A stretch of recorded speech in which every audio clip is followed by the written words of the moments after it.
This is Nick Kalyani, co-founder of Decentology, and in this video I'm going to tell you about smart contract composability.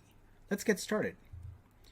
So what you see here is a depiction of a typical smart contract. I call this a monolithic smart contract because within that contract is contained all the contract's programming logic as well as all the contract's data.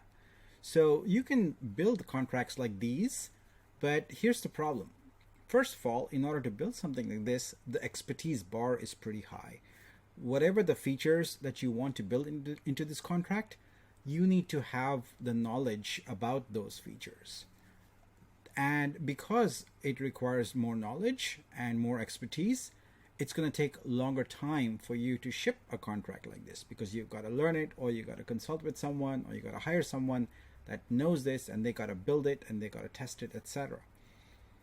If you are just starting out and this is your first smart contract and you haven't really had some expertise in this domain, then there's a higher risk of defects or bugs that might creep into this smart contract. In general, because smart contracts are immutable, it's very important that you have unit tests and also that you have it audited by a competent third party. But audits are very expensive, and so in many cases people just skip them. And finally, if you intend for this contract to be open source, there's really not any way in which you can effectively monetize it. Once you put it out there, it's anyone can use that source code and redeploy the contract as they wish. So these are some of the challenges with monolithic smart contracts, and what we'd like to do is solve them using composed smart contracts, which use the concept of composability. So the difference between the architecture you're seeing here and the architecture in the prior slide is that the primary contract, instead of implementing all the programming logic, now just has glue logic. And what it does is it relies on external modules that we call composable modules. And so in this picture, you see the pink one and the yellow one, Composable Module 1 and Composable Module 2.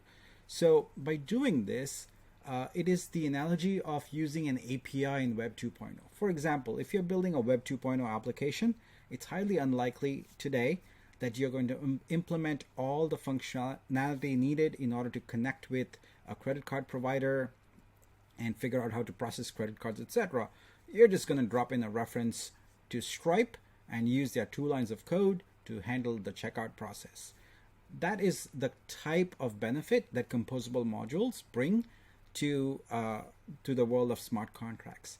Now, composable modules are different from libraries. Libraries are just reusable code. They are not actually necessarily deployed on chain, although in a large number of cases they are. The fact is that libraries are supposed to extend your code and make it easier for you to use a particular function or a particular set of functions. Composable modules, on the other hand, are much more, I should say, sophisticated because they manage data, they manage state also, and overall what they do is solve a problem in its entirety. So what are the benefits of a composable module and a composed smart contract? Well, first of all, the expertise bar is lowered. You don't need to know everything. You can rely on third-party composable modules to plug in functionality. This means that you can get to market faster. It doesn't take you as long to develop the contract, and of course you don't have to pay as much. Because external modules would have been tested, they are a lower risk to you. They have a lower risk of bugs, etc., because it is the risk is now spread out among multiple people and their expertise, especially the ones creating composable module. They have expertise in what they've done. The composable modules might be audited, and if they're audited, that increases their security threshold for you because now you can trust them even more. And finally, in the architecture model we are developing for composed smart contracts, there is a path to monetization for open source composable modules. So let's dive a little deeper into them and see how they work. So the basic essence of composability is to combine three key elements, the building blocks of the module, of the contract. Think of it like Lego blocks. The fact that they're audited is important, and the fact that you can monetize them is important. So the nexus of those three key things is composability.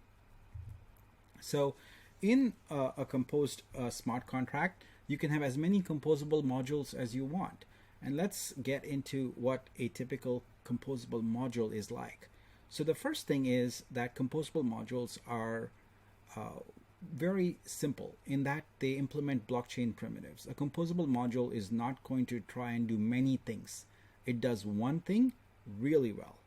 And the important thing about composable modules is that it has all the programming logic, all the ifs, thens, the methods, etc. that are needed, but it does not actually store the data. The data still is in your control within your contract.